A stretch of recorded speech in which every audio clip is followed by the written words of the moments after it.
GTN Academy மற்றும் ஹிந்து தமிழ் வழங்கும் UPSC civil service எக்ஸாமுக்கான இணைய வழி கருத்தரங்கு DGP டாக்டர் சைலேந்திர பாபு மற்றும் டாக்டர் சத்யா கரிகாலன் வழிகாட்டுதலின் கீழ் உங்களது கனவு பதவியை எட்டி பிடியுங்கள். Good evening, எல்லாருக்கும் வணக்கம். Hello.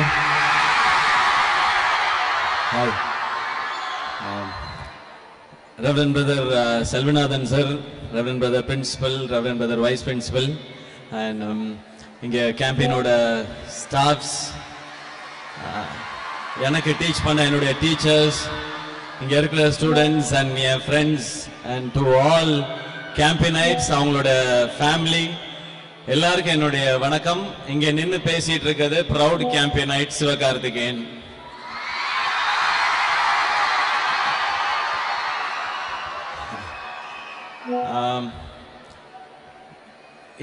இந்த பில்டிங், இந்த இடம், இதெல்லாம் மறக்க முடியாது. நான் பேசுறது கிளியரா கேக்குதா கடைசியில இருக்கவங்க வரைக்கும்? Okay, super. இங்க நான் 9th ஸ்டாண்டர்ட் 9th இருந்து 12th ஸ்டாண்டர்ட் வரைக்கும் நான் கேம்பெயின்ல தான் படிச்சேன். நான் 9, 10, 11, 12. அதுக்கு முன்னாடி நான் ஒரு 8 ஸ்கூல்ல படிச்சிருக்கேன் என்னோட 8th ஸ்டாண்டர்ட் வரைக்கும். அப்பா வந்து ஒரு பிரிசன் டிபார்ட்மெண்ட்ல வேலை செய்யறவங்கன்றதுனால டிரான்ஸ்ஃபர் ஆயிட்டே இருக்கும். என்னுடைய அப்பா இந்த ஸ்கூல்ல என்ன சேர்த்ததுக்கு ஒரு பெரிய காரணம் இருக்கு. அவங்க கல்யாணம் எல்லாம் ஆகுறதுக்கு முன்னாடி இங்க திருச்சியில பிரிசன்ல ஜெயில ஒர்க் பண்ணும்போது இந்த சைடு ஒரு நாள் சைக்கிள்ல போயிருக்காங்க. போகும்பொழுது இந்த ஸ்கூலை பார்த்துட்டே போயிருக்காங்க. எவ்வளவு பெரிய ஸ்கூலா இருக்கு. அவங்களுக்கு அந்த மாதிரி படிக்கிறதுக்கான வசதி இல்லை. அப்ப அவங்க நினைச்சது, நமக்கு ஒரு பையன் பிறந்தா இந்த மாதிரி ஸ்கூல்ல எல்லாம் படிக்க வைக்க முடியுமா அப்படின்னு அவங்க நினைச்சதுதான் நான் இந்த ஸ்கூல்ல சேர்ந்ததுக்கான காரணம். எனக்கு நல்லா ஞாபகம் இருக்கு. நான் 8th ஸ்டாண்டர்ட் முடிச்சு இங்க 9th அட்மிஷனுக்காக வரும்பொழுது இங்க ஒரு என்ட்ரன்ஸ் எக்ஸாம் உண்டு. இங்க சீட் கிடைக்கிறது ரொம்ப ரொம்ப கஷ்டம், அது எல்லாருக்கும் தெரிஞ்சதுதான். அப்போ அந்த என்ட்ரன்ஸ் எக்ஸாமுக்காக என்ன ப்ரிப்பேர் பண்ண சொல்லியிருந்தாங்க. நான் படித்தேன், நான் எக்ஸாமும் எழுதினேன் நான். பட் நமக்கு கொஞ்சம் மேக்ஸ் கொஞ்சம் சரியா வராது. என்ன மாதிரியே நிறைய பேர் இருக்கீங்க போலே. சோ அதனால அது நான் ஒரு மாதிரி எழுதிட்டு வந்துட்டேன். நான் ஒரு நாள் அப்பா யூனிஃபார்மோட வந்தாங்க, கோவமா வந்தாங்க. என்னுடைய ரிப்போர்ட்ஸ் எல்லாம் தூக்கி போட்டு, உன் என்ட்ரன்ஸ் எக்ஸாமுக்கு ஒழுங்கா தானே படிக்க சொன்னேன், நீ ஏன் படிக்கலன்னாங்க. நான் அப்படியே அமைதியா நின்னேன். என் அப்பா கோவம் வந்தா ரொம்ப டெரரா இருப்பாங்க. நான் லைஃப்ல நான் யார்கிட்டயுமே போய் ரெக்வெஸ்ட் பண்ணதில்லை. உனக்காக போய் நான் பிரின்சிபல்கிட்ட ரெக்வெஸ்ட் பண்ணேன். இன்னைக்கு நான் 1 மணி நேரம் நின்று கெஞ்சி கேட்டு உனக்காக இந்த சீட்டை வாங்கிட்டு வந்திருக்கேன்னு சொன்னாங்க.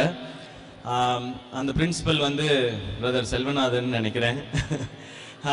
அப்ப எனக்கு சொன்னாங்க, எனக்கு ரொம்ப கஷ்டமா இருந்தது. நான் எதுக்காகவும் யார்கிட்டையும் எந்த ரெக்கமெண்டேஷனுக்கும் போனதில்லை, கேட்டதில்லை. தயவு செஞ்சு ஒழுங்கா படி அப்படின்னு சொன்னாங்க. நான் அதுக்கப்புறம் 10th டீசெண்டா ஸ்கோர் பண்ணி 80% பிளஸ் மார்க்ஸ் வாங்கிடுவேன். ரொம்ப வஸ்டும் இல்லை, ரொம்ப சூப்பரா படிக்கிறாலும் கிடையாது. பட் அன்னைக்கு அப்பா வந்து இங்க சீட்டுக்காக நிக்க வச்சிட்டேனேன்னு ஒரு கஷ்டம் இருந்தது. அது இன்னைக்கு கம்ப்ளீட் ஆயிடுச்சுன்னு நினைக்கிறேன். அப்பா, உங்க பையன் இன்னைக்கு சீஃப் கெஸ்ட் அதே கேம்பெயின் ஸ்கூல்ல.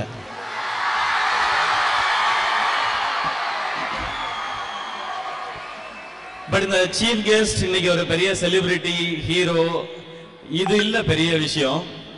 இந்த மாதிரியான ஒரு பெரிய ஸ்கூல்ல நல்ல டீச்சர்ஸ் கீழே படிச்சது ஒரு மிக முக்கியமான காரணம். டீச்சர்ஸ் கிட்ட படிக்கிறதுன்றது பரீட்சையில மார்க் வாங்க மட்டும் இல்ல, லைஃப்ல மார்க் வாங்கவும்ன்றத கொஞ்சம் லேட்டா நான் புரிஞ்சுக்கிட்டேன். அப்படி எனக்கு லைஃபுக்கு ரொம்ப ரொம்ப முக்கியமான காரணமா இருந்த அத்தனை டீச்சர்ஸ்க்கும், ரைட் ஃப்ரம் என்னோட 9th ஸ்டாண்டர்ட்ல நான் சேரும்போது மேல அந்த கார்னர்ல தான் கிளாஸ் ரூம். யலண்டா மிஸ் தான் என்னுடைய கிளாஸ் டீச்சர். ஸோ அங்கே யலண்டா மிஸ்ஸா இருக்கட்டும், பீட்டர் எல்மேடா சாரா இருக்கட்டும், ஜோஸ்பின் மிஸ்ஸா இருக்கட்டும், அதுக்கப்புறம் எனக்கு தமிழ் எடுத்த விக்டோரியா மிஸ்ஸா இருக்கட்டும், இவங்க எல்லாரும் ஒரு காரணம். அதுக்கப்புறம் 11th 12th வரும்போது நடராஜன் சார் தான் கிளாஸ் டீச்சர்.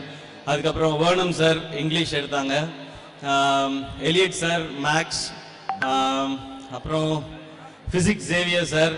ஸோ இந்த மாதிரி எல்லா டீச்சர்ஸும் ஒரு காரணம்னு நினைக்கிறேன். அவங்க எல்லாருக்கும் நன்றி. அண்ட் இங்க வல்லுவன் சார்லாம் இருக்காரு, எந்திரிச்சு போறாரு. நான் பேசுறது பிடிக்கலையா சார்?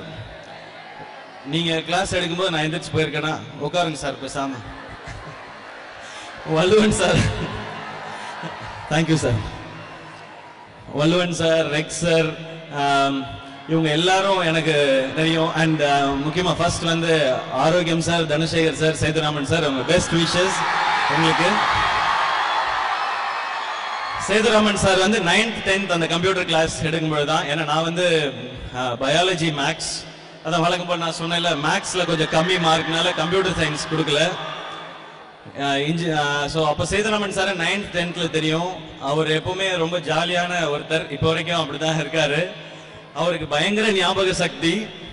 60 வயசு ஆயிடுச்சுன்னு சொல்றாரு, நம்ப முடியல. ஆனா அவருக்கு ஞாபக சக்தி பயங்கரமா இருக்கு.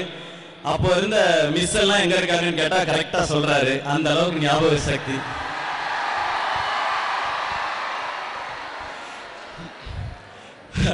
அவர் எல்லாத்தையும் ஸ்டூடெண்ட்ஸ் பழகிற விதம், நான் ரொம்ப ஸ்ட்ரிக்டான டீச்சர்ஸ் கீழேயும் படிச்சிருக்கேன், சேதுராமன் சார் மாதிரி ஜாலியான டீச்சர்ஸ் கீழேயும் படிச்சிருக்கேன். இது ரெண்டும் பேலன்ஸ்டா இருந்தா தான் கரெக்டா இருக்கும்னு நினைக்கிறேன். அவரு சேதுராமன் சார் நான் லாஸ்ட் டைம் ஃபங்க்ஷனுக்கு வந்திருக்கும் போது சொன்னேன், எனக்கு அவர் பேசுறதே டேய் பாய்ஸ் அப்படின்னு.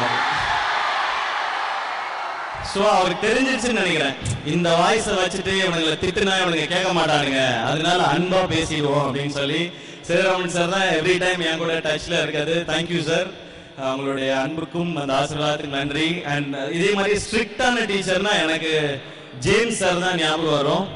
அடிச்சா அப்படி செல்வ திரும்பிடும். ஒரு போலீஸ் ஆஃபீஸர், மிலிட்டரி ஆஃபீஸர் மாதிரி இருப்பார். எங்களுக்கு பயாலஜி எடுத்தாரு. அவர் பயங்கர ஸ்ட்ரிக்ட். அவர் கிளாஸ்க்குள்ள வந்தாருன்னா அப்படி ஒரு பின் ட்ராப் சைலன்ஸ் இருக்கும். நாங்கள் 10th ஸ்டாண்டர்ட் படிக்கும்போது இங்கே கிளாஸ் ரூம் நினைக்கிறேன், அப்போ 35 மார்க்ஸ் எடுத்தா பாஸ். இப்பயும் அப்படிதானே? அப்படி இல்லையா? அப்படிதானே? ஓகே, தெரியல, பாதி பேருக்கு அதுவே தெரியலையா? ஓகே, பரவாயில்ல. அப்போ 35 வந்து வரல. என் ஃப்ரெண்ட் ஒருத்தனை என்ன பண்ணேன்னா, அவனுக்கு வந்து 33 வந்துருச்சு.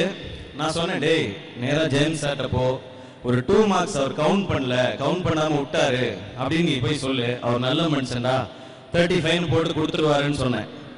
இது ஏதோ நம்மளால முடிஞ்ச ஐடியான்னு நினைச்சோன்னே அவன் கிளாஸ் முடியிற வரைக்கும் அவன் போடாமாடா அடிச்சிருவாரா, டே போடான்னு ஏற்றி விட்டேன். அவன் லஞ்ச் பிரேக்ல போய் இந்த காரிடர்ல நடந்து வரும்போது, அவர் சாப்பிட்டுட்டு பல்ல குத்தி நடந்து வந்துட்டே இருந்தாரு. நேரா போய், சார் டோட்டல் மிஸ்டேக் அப்படின்னா, வாட் டோட்டல் மிஸ்டேக் சார், 35 வருது சார், 33 போடுறீங்க சார், 2 மார்க்ஸ் கவுண்ட் பண்ணணும்னா அவருக்கு டைம் இருந்தது. லஞ்ச் பிரேக்ல ஃபுல்லா கவுண்ட் பண்ணாரு. கவுண்ட் பண்ணி படார்னு ஒரு அடி வச்சாரு.